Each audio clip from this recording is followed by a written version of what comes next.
In this podcast episode, we want to introduce you to our BCEN friend, Mo Minard. As Janie Schumaker and Mark Eggers talk with Mo Minard, you will hear passion in everything she says.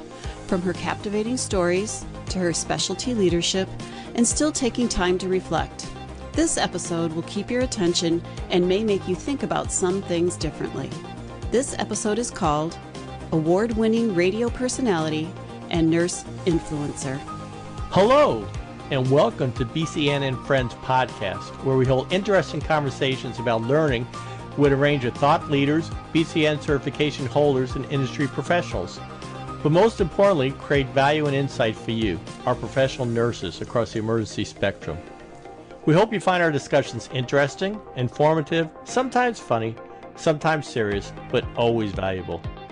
I'm Mark Eggers, Manager of Education and Technology Services at BCEN, and one of your hosts for today. I'm joined by my co-host, Janie Schumaker, the CEO at BCEN. Hi, Janie.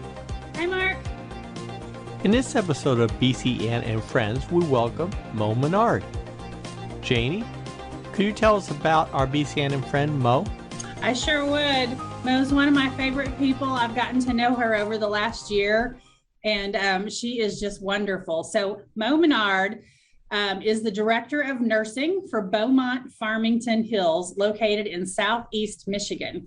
She is a certified executive in nursing practice by the American Organization of Nursing Leadership and serves as clinical faculty for the University of Michigan. Mo is also award-winning radio personality and nurse influencer in Metro Detroit, and that is absolutely the truth. She is such a rock star. Mo, welcome to the BCEN and Friends podcast. Can't wait to have this conversation with you. Oh, hi, Janie. Hi, Janie. Hi, Mark. I can't wait to have the conversation either. This is kind of like so surreal, like a dream come true a little bit, right? You know, starting out as an ER nurse and, you know, to be involved with anything with BCEN, you feel very important. And so I was so excited when you all asked me to come on. So I'm just happy to be here and excited for the opportunity. Well, we're glad to have you, Mo. And I know we just told our audience a little bit about you with that very short bio, but you've had quite a nursing journey. Can you tell us a little bit more about yourself and what your nursing journey's been like as well? Tell us more.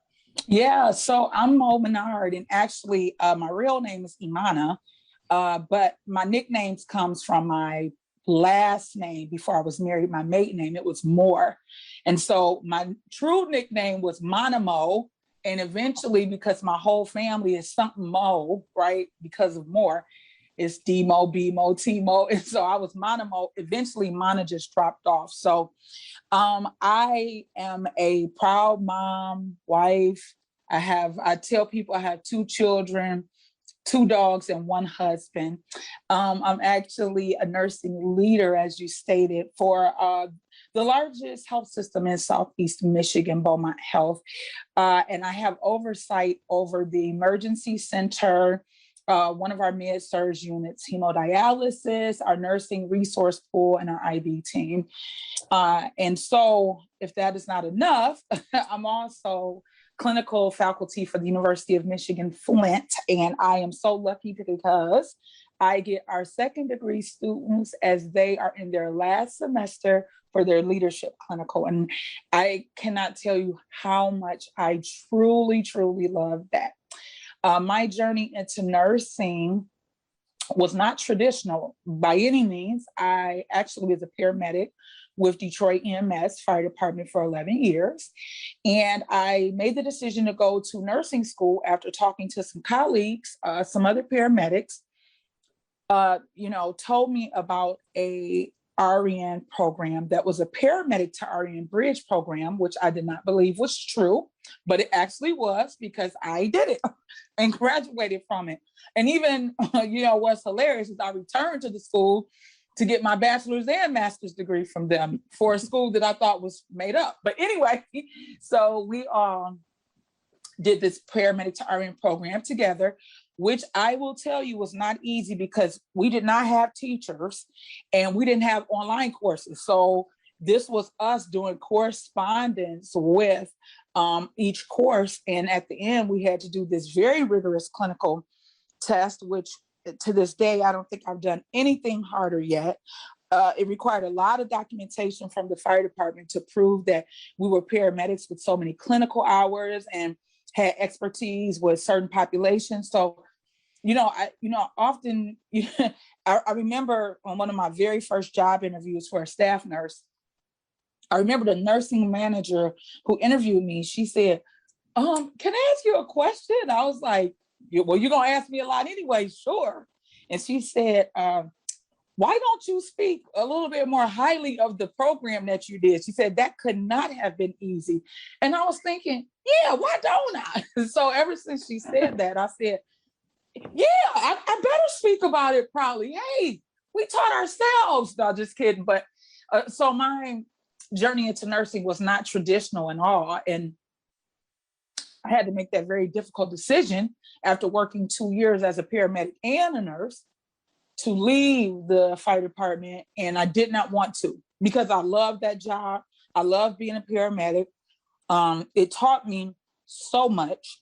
And I tell people, my parents raised me. That is true. But Detroit EMS truly raised me into the person that I am today. So I grew the traditional route, I guess, in nursing leadership, because I was a staff nurse and a supervisor and a manager and a director. And so when I joined the ranks of nursing leadership, I fell in love with it.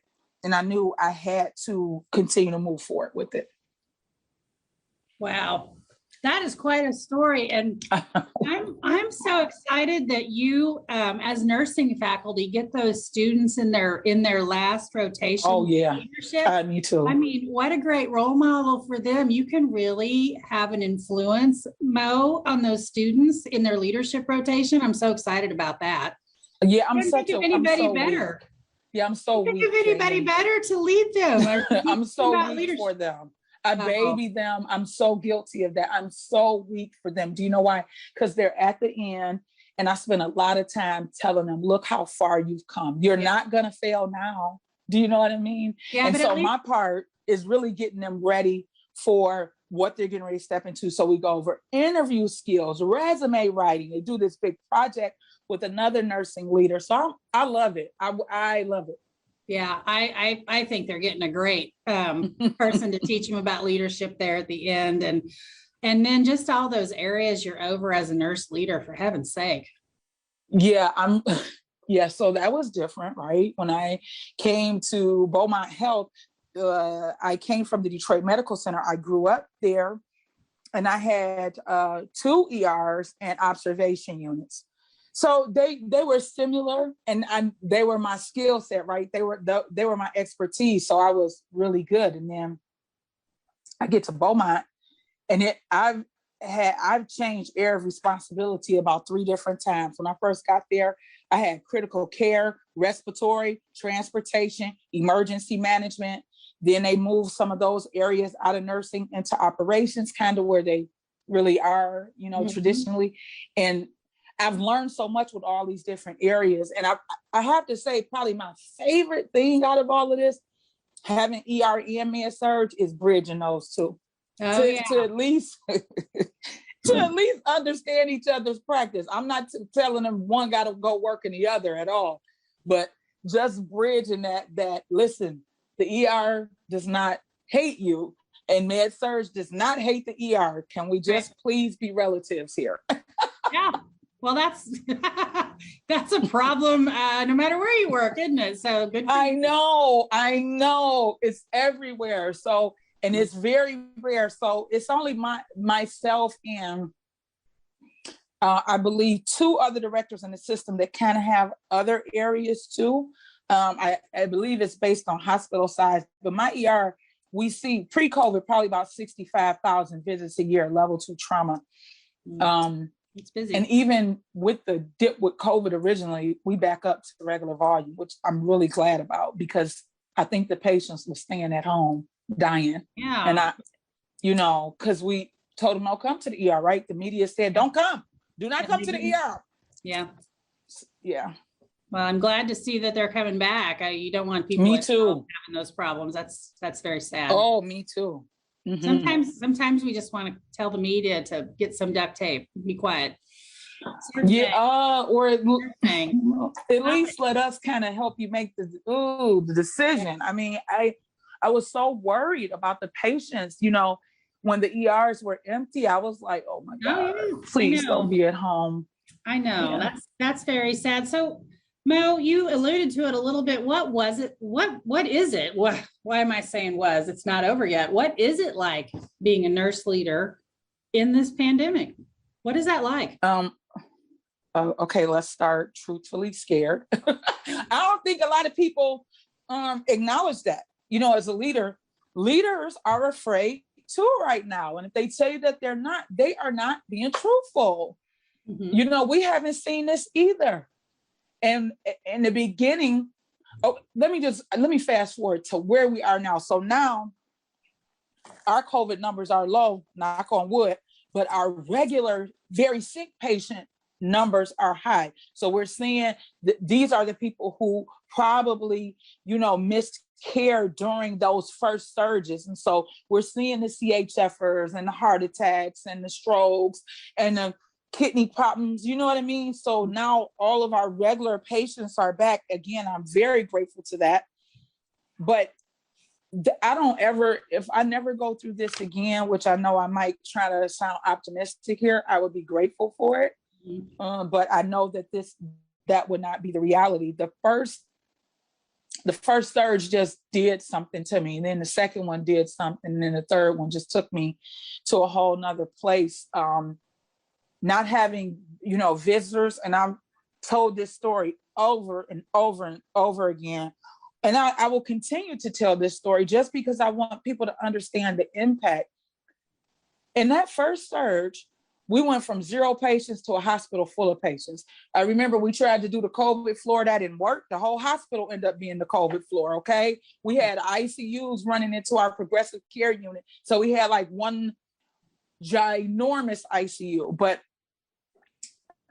quickly I identified that my role will not be the same during the pandemic. What can I do to help the nursing staff ease the burden right now as they're dealing with this? You know, they got to keep taking on and off the PPE. You know, they're with patients for hours at a time. What can I do? And the first thing that came to my mind was the family and the visitors, because we went from having visitors everywhere, because we would let your whole family come in. We really would, to none. Right. And so there's this quietness and this eerie, cold feeling is how I often describe it. An eerie, cold feeling because no family are there and you are getting an iPad ready to do a FaceTime with families as their loved ones transition. Because in that first one, right, we didn't know. Now the second surge, we letting the family put on PPE, see them right before their transition. How cold is that, right? Your mother is dying and we're getting ready to do this over video. Mm. So it really broke my heart. And absolutely. And you know, I took it back to EMS for me, right? Because EMS, I always had the families involved. Like they was everything for us, right? They told us what happened. They was the first eyes on the scene before us. So I was so used to grabbing for a family member. I just brought that into nursing with me. So even as a bedside nurse, the family, I didn't care. You can stay right here. I don't care. I'm not doing anything that you don't want to know. If the patient doesn't want you here, then I'll ask you to leave. Other than that, so not having them, I never realized how deeply that would impact me I often always thought like, what if that was your mom? What if that was your dad? And all this stays in my mind is this person belongs to somebody. I hated that. I was giving out my cell phone number before we stood up this program very quick with communication liaisons because a lot of our staff from our corporate offices got redeployed. So we had nurses and social workers that were able to come and help us make phone calls, which thank goodness for that. So they would call the desk and the secretary would automatically transfer them to the communication person, which was a blessing for the staff because, again, they didn't have time to do the updates. Do you know what I mean? And so what you were fearful of is communication getting lost. And so I was giving my cell phone number out left and right in the beginning, just to provide, some type of peace. I did conference calls with families where loved ones was getting other relatives involved from other states. It was just, not again. Yeah. Mo, thank you for doing that, truly, and you really do make a difference. I appreciate that very much. Oh, no, it was important, right? It was just important. I can't think of any other words to describe. It was important. Yeah. And I love that you're so focused on how you can support your nurses, because I know they're struggling. I know as a nurse leader, you are too, and they are, and I'm sure that you all support each other, but it's really great to hear that's high priority for you, because I'm very scared for the nurses right now. Yeah, hands down. Janie, it's so interesting because, if you have any type of faith, that everything happens for a reason. And that is just said so many times, but I continued as a clinician until March of 2020. I worked for another hospital system for one of their urgent cares, which was more like a freestanding ER because it was attached with a big hospital system. And so it's just so, there's nothing that is accidental. So it was sold, and the new owners, a medical group, did not want RNs in the urgent care. They wanted medical assistants. So all the RNs were either took positions at the main hospital or parted. So I just went on and parted because this was to come. This was right when COVID was getting ready to happen. So it was crazy, and everything happened with the urgent care so fast. So when I made the decision to part, they said, well, your last day will be effective today. No problem. They were very nice about it, but it was because that had to happen. Do you know why? Because I had this work to do. Yeah. Everything happens for a reason. That's right. Mm-hmm. That's right. So Mo, what do you find most rewarding about being a nurse leader? Because it's a tough job.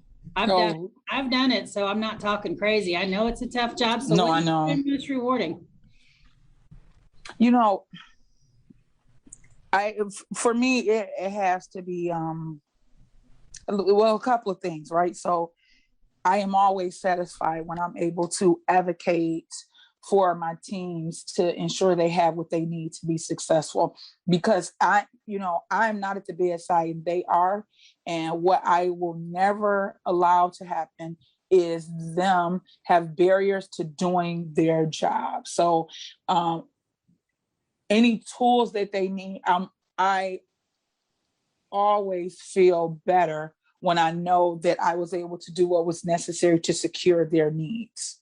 So, and one of the biggest battles I'm fighting right now, especially in med-surg, is that we are not getting any candidates. The new grads, they only want ER and ICU. So ER, I don't have no staffing issue, knock on wood, because the candidates coming, they want, especially now, right? Because we'll take new grads in ER, right? We don't have time to wait for you to get some 2 years experience anymore, because why? We are so depleted in nursing. So give me a new grad. I will help mold you, let you learn. So the ER has no issue, but med-surg, we're not getting any candidates. So we're so lucky we are able to participate in a trial with bringing LPNs back in. And I told, the unit manager and the staff, I said, we just have to think differently, because we cannot continue to let the staff work short like this. Like, we got to think differently. So what do we get? How do we get them more helpers? And so, that's just some of the things that, makes me feel rewarded and makes me feel better, is because I know that I sleep okay at night because I know I did not stop, right? Guess what? The LPNs, we need some help. So let's do what we have to do. So that is something that makes me feel rewarded, is continuing to be a servant and an advocate for my teams. Yeah, that's awesome. I'm not saying it's easy. I know, but you know what? I think that you do have to think different. And I was an LPN for a while, and I was a really good one. And so, I'm sure great LPNs out there that could really take a lot off those. Absolutely. And help the patients. I think that's a great way to think about it. Absolutely. Actually, 2 of our ERs, they are now, it just goes to show like the different, areas, right? So it's some of our ERs, they fully staffed. Then we got several of them, no staff. So 2 of the ones that struggling getting staff have asked to participate in the LPN trial. And I said, kudos to you. Yeah. Kudos to you for trying to figure out how to move differently in this new era. Yeah. Yeah. Good for you, Mo. Now, I'd be remiss if I didn't bring something up about certification. So no, absolutely. You are a certified executive in nursing practice. Yes. What's that certification mean to you, Mo? Well, can I tell you a little heartbreaking certification story? Oh my God. Listen, people listening, you can pass the CEN. I did not. I failed it twice by 1 point. So what was so funny is because I said, okay, God, is this a sign? Is this a sign? I'm supposed to be focused on leadership. Tell me. And it's funny because I talked to my mentor. When I tell you I was the luckiest new nurse leader, I truly was, because I had some great nursing leader mentors. And she told me, you better stop taking that. You better stop trying to take that CEN, and you better take the leadership certification, because that's your specialty. So I thought about it, and I was like, right, because I'm not even at the bedside no more.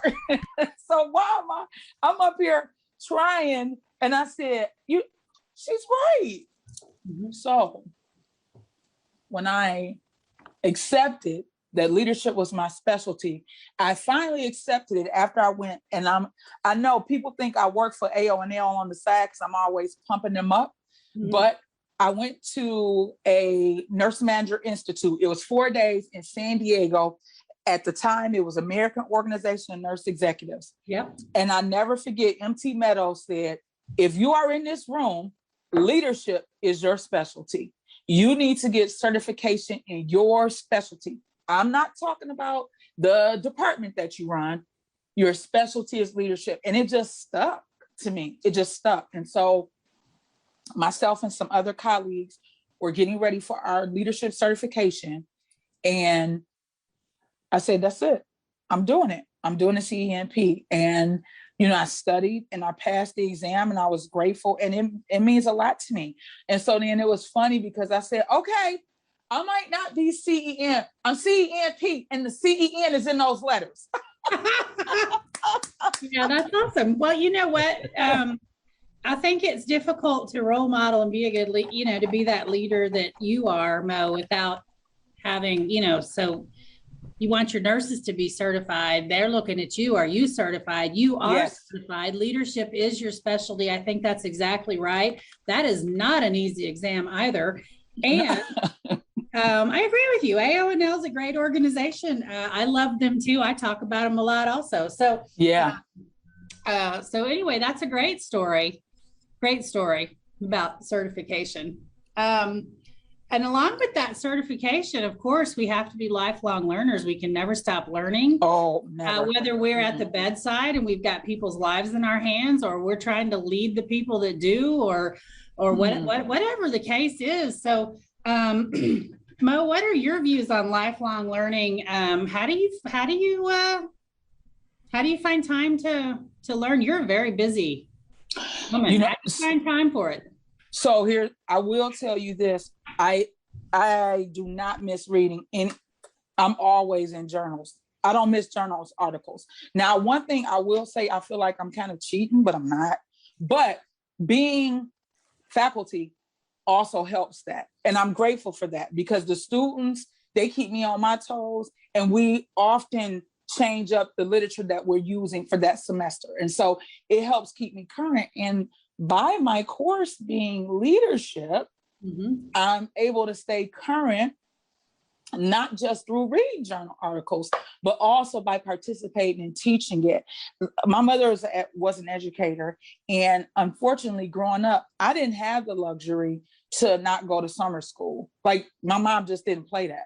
Like, you going to summer school, I don't care, you're going. And to the point, me and my siblings used to be like, oh, I mean, this is the woman who made us read the newspaper and look at the names in the obituary so she could practice with us how to pronounce names of all nationalities.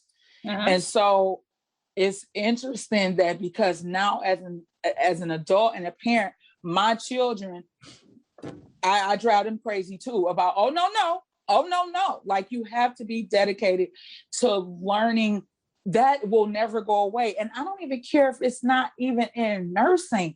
Be open to learning all different type of things. It helps keep us whole, you know, I want to be that type of person. Some of the, when we have activities at work, like leadership forum and things like that, and I'm asked to do ice-breaking activities and stuff, I don't take nothing from nursing, Janie. I get everything from the tech industry. Do you know why? Because they're not in healthcare. And it's nice to bring something else into healthcare. So you have to, you know, be open to learning other things. And I will not. I am going to be 80 on a walker, still learning. That's awesome. Yep, absolutely. Okay, I would love to meet your mother. She sounds amazing. Oh, yeah, she's you know, in her later years, she did the reading lab. So she, you know, back then they didn't call it, you know, we have so many different ways that we identify children now with learning needs. You know, we're in a better time now, right? Because it's even more defined for the educators. They understand, you know, what barriers the child might be having, but they didn't have that back then. So my mother dealt with all the children who were experiencing reading difficulties. And even to this day, like even my own classmates, if I see them, they'll be like, you know, how's Miss Moore doing? You know, it's because of her I can read, you know? And so I tell her all the time about how impactful she was on the children in our neighborhood who really struggle with reading, you know? And she won't say this, but I do believe out of all the different things that she taught, because right before her school closed, it switched from junior high to K through 8. And she was teaching home ec to like fourth graders how to cook and stuff. Yeah. She will, I know that my mother, her favorite was the reading lab. I know that hands down. She sounds awesome. Mm-hmm. Just like you. I wonder where you got it from, Mo. Yeah, it had to be her. Yeah.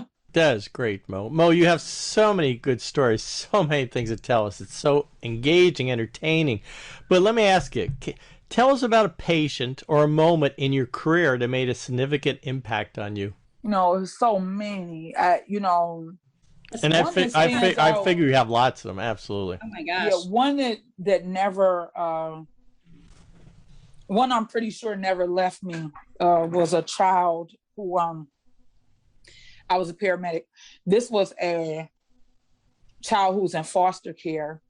And we had got a call in the afternoon for a baby who won't wake up for their nap. And you know that those type of calls are real, because we didn't get the, you know, false calls for a baby that don't wake up. You know, we got false calls for shooting, stabbing, violent stuff, but never for a baby that won't wake up.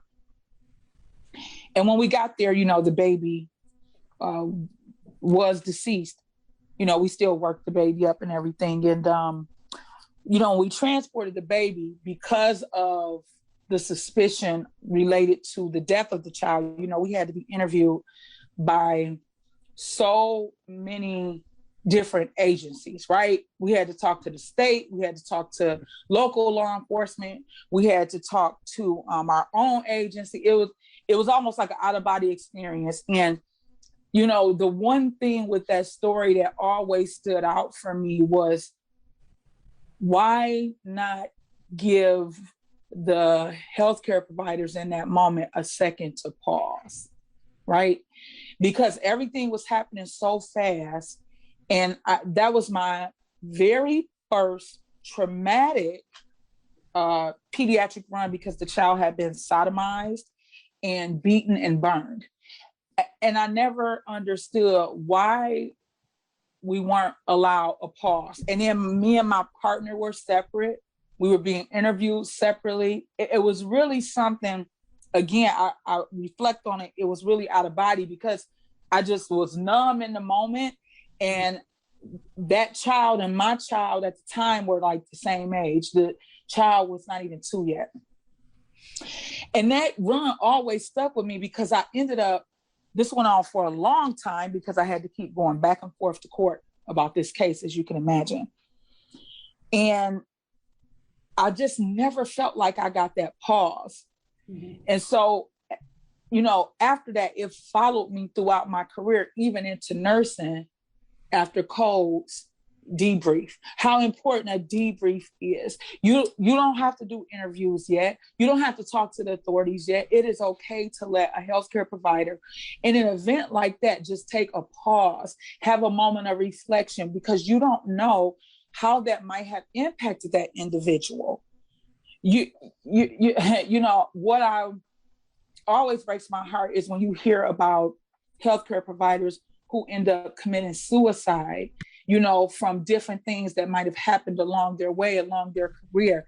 And I never forgot that case, because I often have felt like I never was given a moment to pause. And was I expected to be strong? Because, you know, I'm a paramedic and this is what we do. This is our job. We do this all the time. Is this what is expected of nurses and physicians and social and everybody who's dealing with things like this? And so that case never left me, never. And, you know, even at the end, the way things happened, this, you know, was even more heartbreaking, because when you hear about these type of stories, you know, it's some more heartbreaking here. So this was a foster care mother who had about 8 children in the house, ages 17 to 2. She was about mid-70s. Who's helping her? Do you know what I'm saying? So it was just so many background things with that story. That case never left me. It never left me. Like, when I think about it to this day, I remember everything about it. Wow. Thank you for sharing that. I appreciate that very much. Thank you. Now, Janie said in the beginning that you're a radio personality. So I understand you have your own radio show. Can you tell us a little bit about it and the inspiration behind it? Yeah, so the show that I hosted was Motivation Nation right here in Dearborn, which is Dearborn in Detroit. Like, it's parts of Dearborn that sit in Detroit. Anyway, long story. But the name of my show was Motivation Nation, WHFR 89.3, and we were also on the internet as well. Since COVID, though, we've been on hiatus. And right now, my actual program director and general manager are trying to figure out a way how we can integrate my show back in, because I was the one who was talking to everybody. And currently, with the COVID-19 restrictions, we can't have any guests in studio. So that for me was, when I tell you, a bummer, a big heartbreak, because I don't want to play music. I've been vocal about that. They know that. I want to talk to people. And the highlight of my show, when I did play music, I played music to uplift, inspire, and motivate people. But the reason I enjoyed talking to different people in the community was because I had the opportunity to share a lot of underdog stories, you know, people who may have survived cancer, people who went to prison and then started nonprofits to help children whose parents are in prison, different leagues that were like collecting books for children and, you know, fundraisers. Like, I miss that so much, because I often felt like people need to hear the underdog story. It helps them realize they're possible too, and something they might have been thinking of doing. If they did it, I can do it, you know. So I miss that. I miss talking to people, and it's funny because Beaumont has been good to me, and it's almost been kind of feeding you my fix for radio. So I've done a lot of news and press related to the pandemic. I've done actually one of our own Beaumont Health podcasts. I've been out in the community educating about vaccination.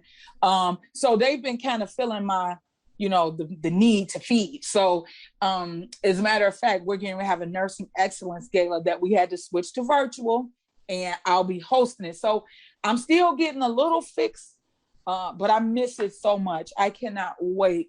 When I tell you I cannot wait to be back in studio with guests. They asked me that I want to start doing interviews over Zoom to do over the air. And I said, I would definitely do that. I just can't wait to be back in face-to-face with people from our community again. Great. When that comes back, let us know, because I'd like to listen. I will. Yeah. Oh, absolutely. Yep. Absolutely. I'll see it on LinkedIn, I'm sure. Yeah, what's funny? I took for granted. I took for granted the following, right? That we had, especially when I used to co-host Soundtrack City, and we used to play music from all type of movie soundtracks. And somebody had messaged me on Instagram, and they was like, "Yeah, we was listening to you at this pool party in Miami," and I was like, "Me?" So I told my partner, I said, "Show. We like worldwide. They was listening to us in Miami." And then we found out we kind of had this huge following in Philly. And I was like, really? Thank God for the internet. I felt so famous in that moment. Cool. Neat. That's so cool. That is. So Mo, I'm gonna turn directions a little bit here, go a different way. I'm gonna ask you a few rapid fire questions. Okay. So what would you be doing if you were not in your current role? What Radio. else? Radio. Hands down. Radio, podcasts. It would definitely be me interviewing people. I like talking to people. I'm with you. I agree. I love that. I would do that. Absolutely. Yeah. Super. That's it. Hands down. Beaumont knows that too. Because I always crack jokes at work. I'm like, can y'all put me with the media department here? Like, seriously, you always have me doing something. Let me work with them. So, yeah. Now, I have 3 categories regarding your favorites and why it is your favorite. So feel free to skip if you don't want to answer these. But here we go. Your favorite book. The Autobiography of Malcolm X by Alex Haley and Malcolm X. Malcolm X actually wrote most of the book, and then he was killed. He was assassinated. That will always be my favorite book of all times, because he is the perfect example of how someone could change and how their thinking can change. And so, this part is not talked about enough when he made his Hajj to Mecca. And this is when he found out that there were Muslims of all colors, and that the world was not as black as he was once led to believe, and what it did for him. And so I think even in the time up until his death, which he knew he was to be killed, I don't think people knew that he was a man of peace now. I don't think that gets publicized enough. So that will always be. I read that book in the 5th grade, and then we had to read it in the 8th grade. Very neat. How about your favorite movie? Oh, Remember the Titans. Remember the Titans is an underdog story. I remember. I can watch that. Listen, it drives my husband crazy. When I tell you I could watch that, it's so funny. If he come home and I'm looking at it, he like, "Oh, you never saw this before. What's the name of this?" Remember the Titans. And I love that movie because Denzel Washington was a coach that was brought there to put the other coach out of the way. And they wanted him to fail as the first African-American in that community. And instead, him and the other coach became best friends, and they brought all races together, and they won the national championship for that season in spite of race. So that's hands down my favorite movie. That is a fantastic movie. Isn't it? More. And who doesn't love Denzel? I mean, he's never done anything bad either. I know. This guy. I know. I love him. Even when he played the villain, I know he's good at everything he does. Yeah, he's one of those people. No matter what he plays, like I know. You like, yep. Well, yeah. Good. And how about a favorite song? Sir Duke. You Can Feel It All Over by Stevie Wonder. Stevie Wonder is my favorite artist in lifetime. I love that song because it was a tribute to actually Duke Ellington, who had passed away. But the words in that song are so true because music is, a language within itself that we can all understand. So I don't care where you're from. You can go to any side of the world. If you feel the beat of the drums, even the deaf can feel music. So it really outlines how I feel about music. I listen to music all day. I just don't want to play it. I want to talk. Yeah. No, music's good. Absolutely. Yeah. Thank you.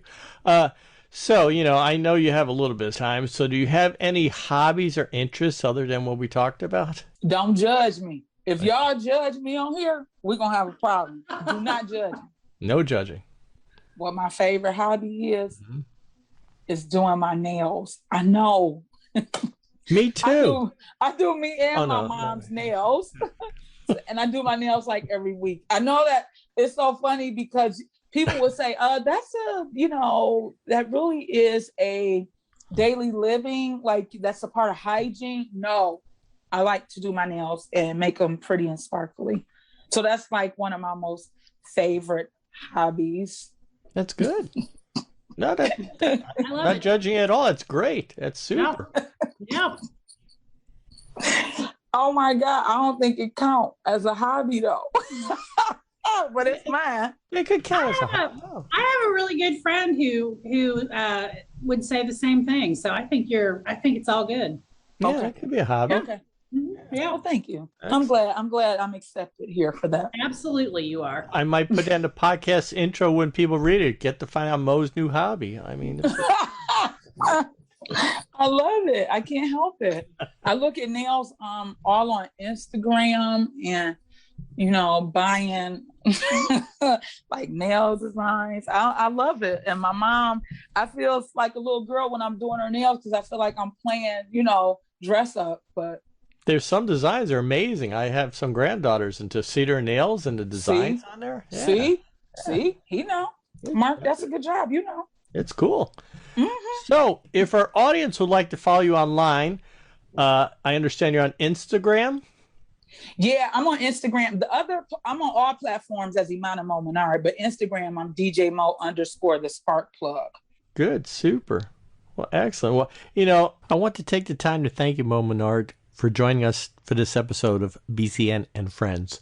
And thank you for sharing your time and great, exceptional stories. You were just fantastic. I mean, I could listen to you for another few hours, actually. Oh, no, thank you. Thank you for having me. Thank you for the opportunity. I enjoyed it a lot. I really did. We loved having you, Mo. Thank you. Yeah, I loved being here. Yeah. Thank you. Yep, absolutely. And to all of our listeners, we hope you will stay tuned as we continue on with BCN and Friends and bring in new and meaningful content and perspectives. If you have a suggestion for an episode, please email us at bcn@bcn.org. I am Mark Eggers here with Janie Schumaker, and on behalf of the entire BCN team, we thank and celebrate you for all that you are doing as professional nurses across the emergency spectrum. Until next time,